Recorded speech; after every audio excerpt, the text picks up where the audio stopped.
Vamos chegando. Bom dia, 11 horas da manhã. Mais uma live surpresa, né? Essa semana eu fiz live surpresa todos os dias sem avisar. Entrava e puf, do nada aparecia aqui. E hoje, não diferente de qualquer outro dia, mas com um significado mais importante do que qualquer outro. A gente que veio falando essa semana toda sobre a Páscoa, sobre a paixão de Cristo, assim como foi definido o ato de crucificação de Deus, de Jesus. E eu estava aqui refletindo, lendo o livro de Marcos, cara, e lendo o livro de Marcos é maluco você perceber que Jesus sabia de tudo que ia acontecer, inclusive os passo a passo do que ia acontecer, a maneira que ia acontecer, como ia acontecer. E Jesus, como diz um cearense, ele cantou a pedra, né? Ele falou, porque ele sabia do propósito dele, ele sabia como o propósito dele deveria ser cumprido. E hoje é um dia muito importante. Hoje é um dia para mim que a gente tem que refletir, a gente tem que entender o porquê da crucificação de Jesus, o porquê que ele decidiu enfrentar a própria morte para que nós tivéssemos vida. Para mim existe uma chave nisso aí. Existe, como diz o Joel J, uma senha, tem uma chave.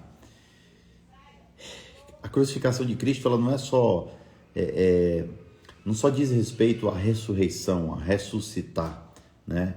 Jesus está vivo, ele vive, mas tem um significado da crucificação em si, né? O momento em que Jesus sua sangue, e o momento em que ele recebe aquelas chicotadas, e o momento em que cospem na cara dele, o momento em que ele é humilhado de forma pública, o momento em que ele é crucificado naquela cruz, tudo isso tem uma chave nisso aí. E isso para mim é o que é mais sensacional. A palavra de Deus fala em Marcos 14:2, 14:3, que Jesus estava em Betânia, sentado à mesa de um homem conhecido como João, ou como Simão, o leproso, e aproximou-lhe dele certa mulher com um frasco de alabastro, contendo um perfume muito caro, feito de nardo puro. Para quem não sabe, nardo naquela época era uma essência, e ela era muito cara, inclusive era vendido por 200, 300 moedas de prata, que era a moeda da época, né? E a mulher, ela quebrou o gargalo do frasco e derramou sobre a cabeça de Jesus. Os homens que estavam ao redor se revoltaram com a mulher e disseram assim: que desperdício, como é que você quebra um perfume desse e derrama? Ele poderia ser vendido por 300 denários, o dinheiro pode ser dado aos pobres. E eles a repreendiam severamente. As pessoas repreendiam a mulher porque ela estava sendo generosa. O dinheiro para ela, de uma certa forma, tinha um significado além do significado só de ter preço. Mas aquilo tinha valor, porque era o valor do propósito, é o valor de você poder semear na vida do outro. E Jesus fala assim, deixem-na em paz, disse Jesus, porque a estão perturbando. Ela praticou uma boa ação para comigo. Pois os pobres vocês terão com vocês e poderão ajudá-los sempre que o desejarem. Mas a mim vocês nem sempre terão. Ela fez o que pôde, derramou o perfume sobre o meu corpo antecipadamente, preparando-me para o meu sepultamento. Jesus sabia que ia ser morto. E uma mulher foi lá, derramou o perfume sobre o corpo dele, de uma forma que ele pudesse estar cheiroso durante o seu sepulcro. Preste atenção na palavra. Em seguida, Jesus pede para que seu discípulo vá até a cidade e prepare uma mesa para a refeição da Páscoa, né? Era a época de festejar. E Jesus foi até lá. E no primeiro dia de festa, né, dos pães sem fermento, eles costumavam sacrificar um cordeiro na época da Páscoa. E perguntaram: Senhor, onde é que vai ser a nossa comemoração, o nosso jantar? E ele disse assim: entrem na cidade, e um homem carregando com um pote de água virá ao seu encontro de vocês. Sigam-no. E digam ao dono da casa que em que ele entrar. O mestre pergunta: onde é o meu salão de hóspedes, no qual poderei comer a Páscoa com meus discípulos? Ele mostrará uma ampla sala no andar superior, mobiliada e pronta. Façam ali os preparativos para nós. Jesus mandou preparar a mesa para a ceia. E aí vem a parte onde Jesus faz a divisão do pão e do vinho. Quando chegou os 12 discípulos, isso João 14, 18, quando chegou os 12 discípulos, quando estavam comendo, reclinados à mesa, Jesus disse: digo que certamente um de vocês me trairá, alguém que está comendo comigo. Jesus sabia já de que alguém ia trair. E nisso eu pego um insight muito importante, que a vida da gente tem que ser entendida como Jesus olhava. A gente às vezes se decepciona com pessoas, se decepciona com parentes próximos, a gente se decepciona com o universo, com as oportunidades. Mas deixa eu te falar uma coisa, o mundo vai ser mal com você. Pessoas vão te trair. Pessoas vão tentar te passar para trás. Jesus foi traído com um beijo, que foi o símbolo para que os guardas identificassem quem seria a pessoa que eles teriam que capturar. E naquele momento que Jesus falou que um deles ia trair, ele falou, e eles ficaram tristes, e por um momento eles disseram: com certeza não sou eu. Todo mundo começou: Senhor, não sou eu. Você está achando que sou eu? E Jesus afirmou: é um dos 12, alguém que come comigo no mesmo prato. O Filho do Homem vai, como está escrito a seu respeito. Mas ai daquele que traiu o Filho do Homem, melhor seria ele não ter nascido. Mesmo com Jesus falando, Judas não deixou de fazer o que ele fez, trair Jesus. Parece que Deus fala o tempo todo com a gente, Jesus dá o caminho todo para a gente sobre o que a gente não deve fazer, mas parece que a todo momento a gente sempre insiste em fazer algo que não agrada a Deus. Você já percebeu isso? A todo momento a gente faz alguma coisa que não agrada a Deus. A todo momento. E é isso que eu fico me pegando. Por que a gente... deixa eu botar um filtro aqui. Ó, chega a afinar até a cara. Por que a gente o tempo todo tenta fazer algo que não agrada a Deus? Por que o tempo todo a gente tenta, de alguma forma... Esse filtro não está dando certo não, peraí.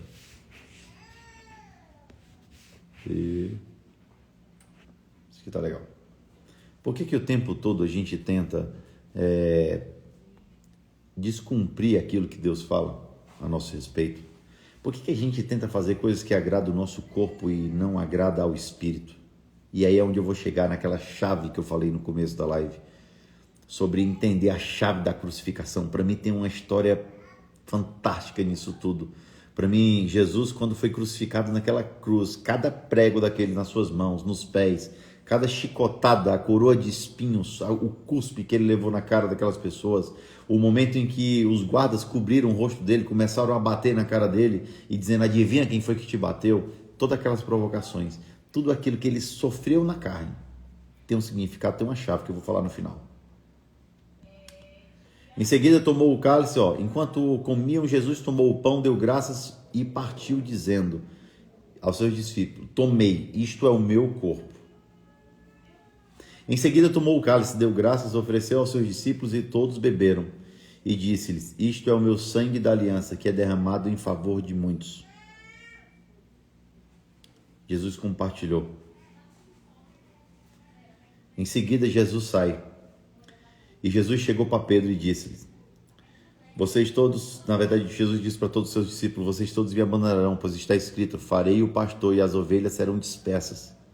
Mas depois de ressuscitar, irei diante de vocês para a Galiléia. E Pedro declarou: ainda que todos te abandonem, eu não te abandonarei. E respondeu Jesus: asseguro que ainda hoje, esta noite, antes que 2 vezes o galo cante, você me negará 3 vezes. Mas Pedro insistiu mais uma vez: mesmo que seja preciso que eu morra contigo, Senhor, nunca te negarei. E todos os outros disseram as mesmas coisas. E Jesus foi para o jardim do Getsemane. Jesus chegou lá e disse assim: sentem-se aqui enquanto eu vou orar. Levou consigo Pedro, Tiago e João e começaram a ficar aflito e angustiado. A palavra diz que naquele momento Jesus teve uma aflição, uma angústia tão grande, com aquele momento ali do que já iria acontecer sobre a vida dele, que ele chegou a suar sangue. Quando você sua sangue é um momento, é algo patológico onde você tem um medo tão grande que você começa a transpirar sangue. Jesus sabia do que ia acontecer, do seu propósito, do que estava se cumprindo, que o dia tinha chegado, que logo mais ele seria capturado, ele seria humilhado, capturado, humilhado, julgado e crucificado. E ele teve medo. Mas ele tinha também fé. Porque para mim tem outra chave importante nessa história toda. Jesus falou assim para os discípulos, falou para Pedro, Tiago e João: a minha alma está profundamente triste, numa tristeza mortal, fique aqui e vigie. Indo um pouco mais adiante, prostou-se e orava para que, se possível, afastasse dele aquela hora. E Jesus falou assim para o Pai: Abba, Pai, tudo te é possível, afasta de mim este cálice. Contudo, e aí vem a diferença entre opcional e decisão. Contudo, não seja o que eu quero, mas sim o que tu queres. Jesus tinha a opção de chegar e dizer assim: Pai, afasta de mim esse cálice. E ponto. E Deus ia afastar. Deus ia afastar aquelas pessoas. Deus podia acabar com tudo ali e salvar Jesus. Mas tem um momento em que ele fala: contudo, não faz a minha vontade, faz a tua. Sabe por que a gente não consegue alcançar as bênçãos na nossa vida? Sabe por que a gente não consegue viver aquilo que Deus separou para a nossa vida, o verdadeiro propósito que Cristo separou para a nossa vida? Porque a gente, ao invés de dizer: Pai, obrigado, Senhor, por me conduzires nos teus caminhos e que seja feita a tua vontade. Não. A gente acorda todos os dias dizendo que seja feita a minha vontade. A vontade de Deus vem em segundo lugar. As pessoas estão na rede social, na internet, cheias de frases motivacionais, mas ao mesmo tempo dentro de si estão vazias. As pessoas falam de amor, mas elas estão longe de conhecer o verdadeiro amor. Cristo foi amor, Cristo declarou amor, Cristo pregou sobre o amor e Cristo se tornou o verdadeiro amor.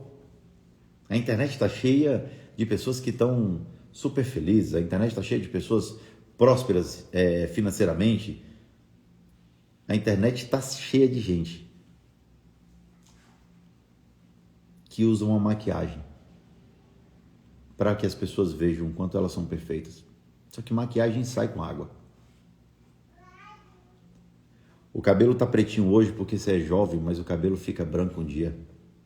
A sua pele está limpinha, como eu botei um filtro aqui agora, mas um dia as rugas vão chegar.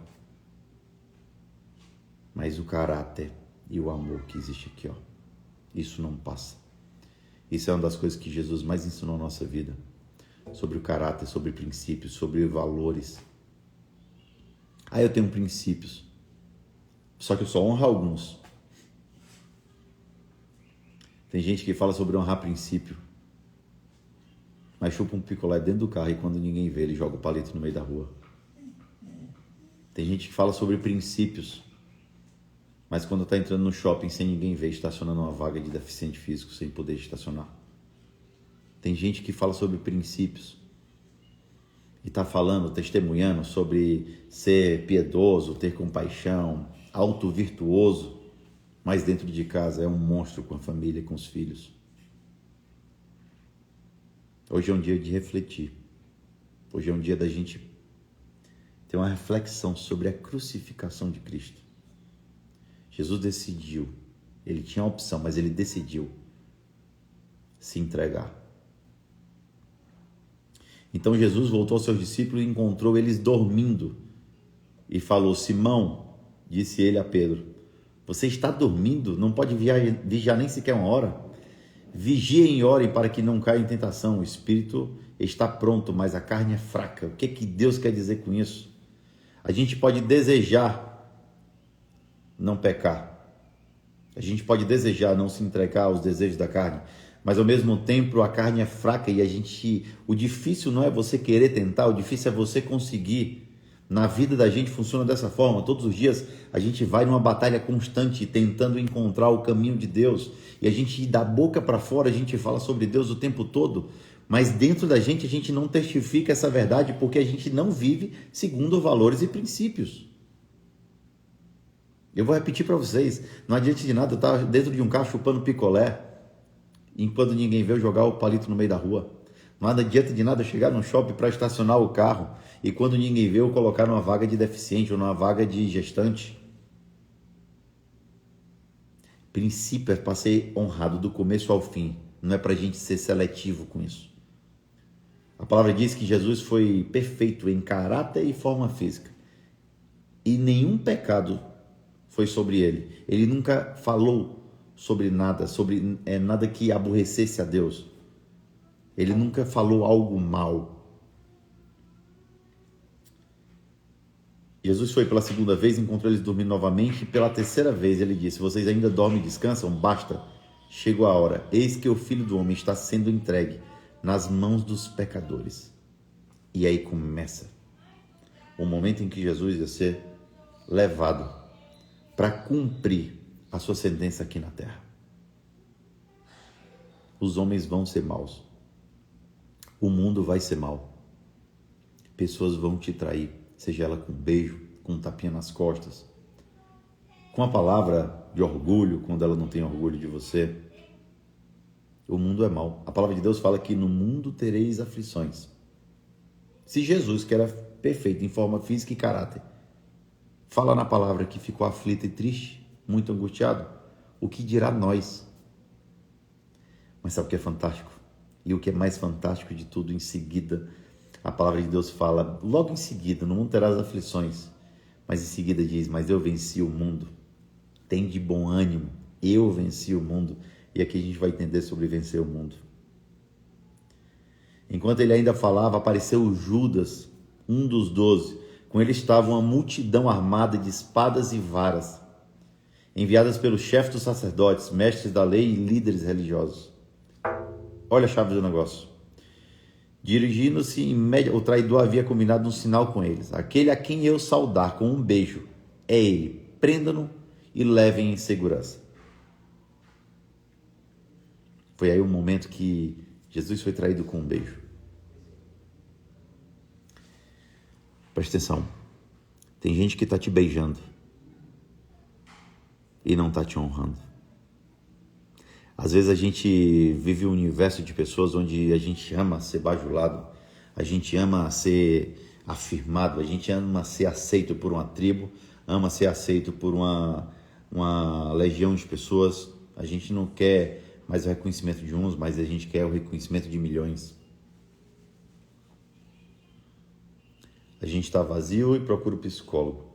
A gente está triste e procura o psiquiatra. A gente desabafa com os melhores amigos.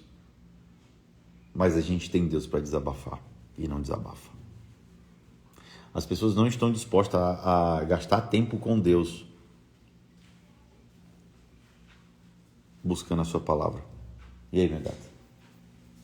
As pessoas não estão dispostas a determinar tempo para Deus.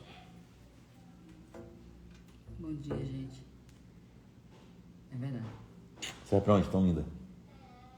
Obrigado. Eu vim de ver. Foi? Foi. O que você tá falando pro pessoal aí? Sobre a crucificação. E olha o que fala. Dirigindo-se até o mestre, Judas disse: mestre, e o beijou. E ali foi o sinal onde as pessoas identificaram quem era o traidor. Que Jesus identificou quem era o traidor. E Jesus já sabia desde o começo.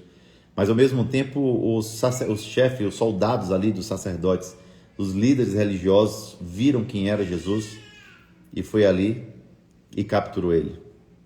Então um dos que estava perto puxou uma espada e o feriu, o seu servo de sacerdote, decepando-lhe a orelha. Jesus disse: estou eu chefiando alguma rebelião para que vocês venham me prender como se eu fosse um bandido, um ladrão? Todos os dias eu estive com vocês ensinando no templo e vocês não me prenderam, mas as escrituras precisam ser cumpridas. Presta atenção numa coisa. Jesus esteve todos os dias no templo pregando. E sabe o que é a maior lição de tudo isso que vocês vão ver aqui mais na frente, nos próximos versículos? É que Jesus, quando foi levado aos líderes religiosos, quando Jesus foi levado aos chefes dos sacerdotes, eles tentaram de todas as formas condenar Jesus de alguma coisa e eles não conseguiram condenar Jesus. Porque a palavra fala que ele era perfeito em caráter e forma física. E uma pessoa que é perfeita em caráter, que honra princípios e valores, uma pessoa que, como está escrito na palavra, nunca abriu a boca para falar algo mal, não tem como ser acusado de nada. O mundo vai te acusar de coisas, as pessoas vão te acusar de coisas, mesmo que você não tenha culpa de algo que possa ter acontecido, as pessoas vão tentar vincular você a algo ruim para poder te desmerecer, para poder te tirar da tua posição. Presta atenção. aqui começa o cumprimento do que Jesus falou. Ele foi traído. Ele falou que Pedro iria negar ele 3 vezes, e aqui já vai começar a aparecer sobre isso. E ele falou que todos os discípulos que estavam ali com ele naquele momento fugiram. Jesus ficou só. Cuidado com as pessoas que você anda. Veja as pessoas que você tira como referência. Porque no momento mal, muitas pessoas vão te abandonar. A única pessoa que é incapaz de te abandonar é Deus. A palavra diz que, ainda que teu pai ou tua mãe te rejeitem, te abandonem, Deus não te abandonará. Pai abandona? Pode abandonar. Tem mãe que abandona? Tem mãe que abandona. Tem irmão que abandona? Tem irmão que abandona. Tem falsos amigos que te abandonam? Tem falsos amigos que te abandonam. Mas Deus não te abandona. Levaram Jesus ao sumo sacerdote, e então se reuniram todos os chefes dos sacerdotes, os líderes religiosos e os mestres da lei. Pedro seguiu de longe até o pátio sacerdote, sentando-se ali com os guardas, enquanto esquentava-se junto ao fogo. Os chefes dos sacerdotes e todo o Sinédrio estavam procurando depoimentos contra Jesus, para que pudessem condená-los à morte, mas não encontravam nenhum. Eles pegaram Jesus simplesmente porque queriam pegar. Muitas vezes você não vai ter o que ser acusado, mas as pessoas vão tentar te acusar de alguma coisa. Muitas vezes as pessoas não vão ter como apontar um erro teu, mas elas vão associar um erro teu para poder refletir em você aquilo que acontece nelas. Muitos testemunharam falsamente contra eles, mas mesmo assim eles não eram coerentes. As declarações deles não eram coerentes. Nós o ouvimos dizer: destruirei este templo feito por mãos humanas, e em 3 dias construirei outro. Não foi feito por mãos de homens. Mesmo assim, o depoimento deles não era coerente. Presta atenção. Depois o sumo sacerdote levantou diante deles e perguntou a Jesus: você não vai responder a acusação que fizeste sobre vocês? Quantas vezes as pessoas acusam a gente de alguma coisa e a gente quer ir para a rede social desabafar? A gente quer ir para a rede social falar um bocado de coisa, escrever textões de lição de moral. Sabe por que eu não vou para a rede social para debater com ninguém? Porque eu sei qual é a minha identidade em Cristo. Eu sei qual é a minha identidade, eu sei o que significa para Cristo. Jesus permaneceu em silêncio e nada respondeu. Outra vez o sumo sacerdote lhe perguntou: você é o Cristo, o Filho de Deus bendito? E Jesus falou: sou, disse ele. E vereis o Filho do Homem assentado à direita do Poderoso, vindo com as nuvens do céu. Aí foi ali que o sumo sacerdote olhou para eles assim: por que precisamos de mais testemunhas? Vocês ouviram a blasfêmia?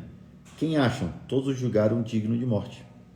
Então alguns começaram a cuspir nele, vendaram-lhe os olhos e dando-lhes murro diziam: profetize, profetize. E os guardas levantaram dando-lhe tapas. Olha a chave. A todo momento Jesus tinha que sentir dor na carne. Cuspiram nele, humilharam ele, colocaram um pano sobre o rosto dele, começaram a bater nele. E ele falava: profetize, descobre quem é que está batendo em ti. E aí se cumpre a outra coisa que Jesus falou sobre os seus discípulos, que estando Pedro abaixo no pátio, uma das crianças do sumo sacerdote passou por ali. Vendo Pedro aquecer-se, olhou bem para ele e disse: você estava com Jesus, o Nazareno. Contudo, ele o negou, dizendo: não o conheço, nem sei de quem você está falando. E saiu dali de perto. Em seguida, quando a criada viu ele novamente ali, disse novamente que estavam por perto: eis aí um deles. De novo Pedro negou. Pouco depois, os que estavam sentados ali perto disseram a Pedro: certamente você é um deles, você é Galileu. Ele começou a se amaldiçoar e a jurar: não conheço o homem de quem vocês estão falando. E logo o galo cantou pela 2ª vez. Então Pedro se lembrou da palavra que Jesus tinha lhe dito: antes que o galo cante 2 vezes, você me negará 3 vezes. E se pôs a chorar. Sabe qual é a chave disso tudo? Que eu acho mais impressionante nessa história? Que a crucificação ela tem um significado. Jesus a todo momento colocava à prova a sua carne. E é isso a grande lição que eu aprendo hoje. No momento em que você crucifica a sua carne, você começa a ter acesso ao Espírito. A gente precisa mortificar a nossa carne para ter acesso ao Espírito. A gente precisa se desapegar das coisas mundanas para a gente ter acesso ao Espírito. A gente precisa abrir mão daquilo que não agrada a Deus para ter acesso ao Espírito. Cada chicotada que Jesus levou naquele dia, nesse dia de hoje, era para ter acesso ao Espírito. Cada prego cravado na mão de Jesus, nos pés de Jesus, era para ele ter acesso ao Espírito. Aquela coroa de espinho que foi colocada na cabeça dele era para ter acesso ao Espírito. A todo momento ele precisava mortificar a carne para ele ter acesso ao Espírito. Presta atenção, você pode estar a um passo da bênção da sua vida, de viver o melhor momento da sua vida, mas enquanto você não mortificar a sua carne, você não vai ter acesso ao Espírito. Tem coisas que estão prontas para ser entregues à tua mão, mas enquanto você não estiver preparado, pronto, você não vai ter acesso ao Espírito. A crucificação para mim significa uma coisa, essa é a chave de tudo. Mortificar a carne para ter acesso ao Espírito. Que vocês hoje possam entender que Jesus mortificou a carne para ter acesso ao Espírito. Essa foi a chave, foi a grande lição. Hoje é dia de você mortificar a carne, enterrar o seu orgulho e pedir perdão a quem você precisa pedir perdão. Faz agora, nesse exato momento. Hoje é o dia que você tem que mortificar a carne e pedir perdão a quem você precisa pedir perdão, a pessoa que você possa ter magoado. Mortifica a sua carne e faz isso agora. Se você não matar a sua carne, você não tem acesso ao Espírito. Se você não mortificar a sua carne, você não vai conseguir, em algum momento, acessar aquilo que Deus tem preparado para a sua vida. Se você não mortificar a sua carne, você não vai conseguir viver as bênçãos que Deus preparou. Quando a gente libera perdão sobre uma pessoa, isso fala mais sobre você do que sobre a outra pessoa. Você tira as correntes que estão amarradas aos seus pés. Quando você pede perdão, você faz uma rachadura no mundo espiritual, separando o que é bom do que é mal. Que hoje seja dia de você mortificar a sua carne e começar a ter acesso ao Espírito. Hoje foi o dia que Deus mortificou a carne dele e teve acesso ao Espírito. Eu vou repetir isso 10 vezes, até que você coloque isso na sua cabeça. Reflitam. Aprendam a ser melhores. Novo Testamento, renascimento, ressurgimento. Jesus falou que não se assentaria à mesa enquanto não fosse um novo momento. Jesus hoje ele vive. Existe um novo momento. Ele se assentou novamente à sua mesa. Quem são as pessoas que têm assentado à sua mesa? Quem são as pessoas que você tem tirado por referência? Quem são as pessoas que você tem transformado em ídolos na vida de vocês? A gente está tirando o lugar de Jesus e colocando outras pessoas. Às vezes o marido, a esposa, os filhos. Deus não divide a glória dele com ninguém. Entendeu? Deus não divide a glória dele com ninguém. Deus não divide a glória dele com ninguém. Que vocês possam entender hoje o verdadeiro amor de Deus sobre a vida da gente. Amém? Amanhã tem mais live. Deus abençoe a vida de vocês grandiosamente. Beijo.